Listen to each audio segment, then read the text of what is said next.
There's been a lot of stories about forgiveness in the last year. After the church shooting in Charleston, South Carolina, it made national news when the victims' families publicly offered forgiveness to the shooter. But it's often a little unclear exactly what forgiveness is, and that's reflected in the reactions that people have to these stories. What is that act of forgiveness that they were offering, and what did it mean? So for each individual, that path and what exactly forgiveness is unique to them. The negative response that I think we see is people do not understand that forgiveness is not a condoning of the act.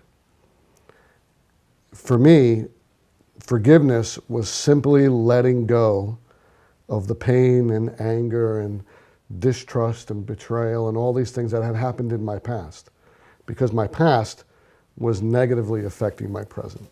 For me, to truly be able to move on from a difficult time was to leave it in the past where it belonged. Hashim, what does forgiving mean to you in concrete? It takes courage to forgive. It doesn't take courage to be violent. It takes courage to be nonviolent. But what is easy is to be angry. What is easy is to be violent. So we take the easy route. And so for us to go into a school and to talk about forgiveness, we're not just talking about forgiveness. We're talking about courage. We're talking about love. We're talking about seeing yourself in your neighbor, you know, realizing that your neighbor struggles with the same things you struggle with. You both mentioned in this connection Pastor Johann Christoph Arnold, who founded Breaking the Cycle together with Detective Steve McDonald. Could you reflect a little bit on working together with him and about your friendship with him? He's really taught me courage, taught me how to be courageous.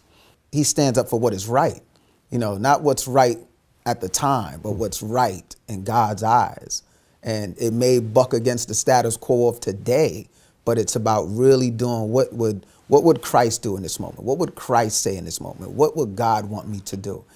And you mentioned the fact that it's also amazing that the two of you are sitting together. More than you know. So could you talk about that? Why is that so?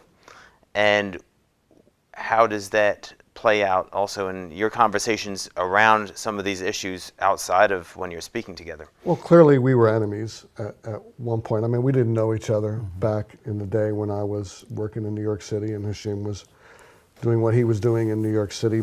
We were on different ends of the gun.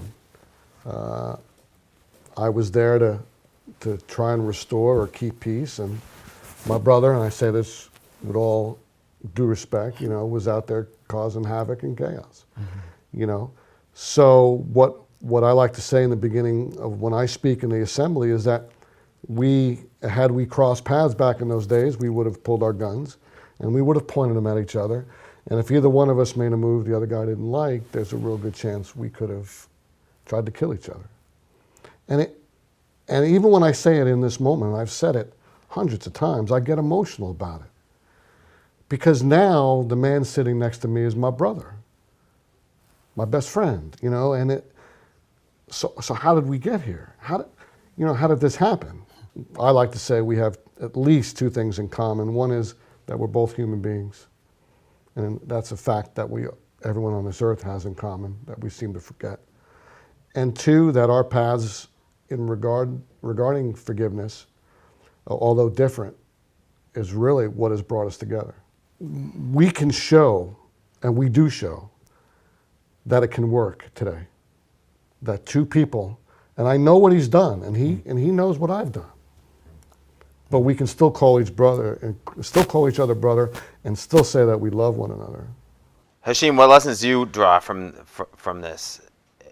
Because as we were discussing, it's been a tough year in this regard, and particularly in a lot of the schools that you go to, there's been a lot of attention to stories like Eric Garner's, Michael Brown's, Walter Scott's, and there's others. It's brought a lot of tension. It's brought a lot of new attention to the relationship of law enforcement to the communities that are being policed. What is the way forward? What have you learned? I can't just pretend that there aren't issues, there aren't problems in our society that need to be adjusted, laws that need to be changed, policies that need to be reformed. But I also think it is important to realize that we can't be so judgmental. I can't, and for me, I think it's important to share this message, being African American, Black, to share with my community that we can't judge all police officers based off of the ones that we see on the news that may make poor decisions. I think it's unfair to the men and women who put those uniforms every single day, who put their life on the lines to protect us. And the way I look at law enforcement is due to working with Chief. It's due to working with Stephen McDonald. It's difficult for me to now look on the news and go, all cops are bad because that one cop did something bad. I know good police officers. I know them. And so for me, I think it's important to be that ambassador in my community. Could you share any of the stories that come to mind when you look back at your years of doing this work? One specifically, I just remember a young girl walking by, and she wasn't even in the assembly. She was walking by down the corridor and heard the assembly, was intrigued and was drawn in.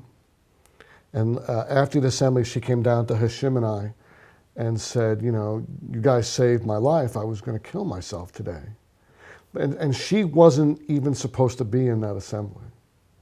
So there are no coincidences or anything like that. Kids are leaving the assemblies and the teachers are going behind them, and the kids are talking to the staff now about, look, I've really been struggling. And I think what we find is that after we're done at a school, there's a lot more talking now. Kids are now opening up more to the staff about issues. And sometimes I get the sense that the staff had no idea who they had in their midst, what was going on in this kid's mind.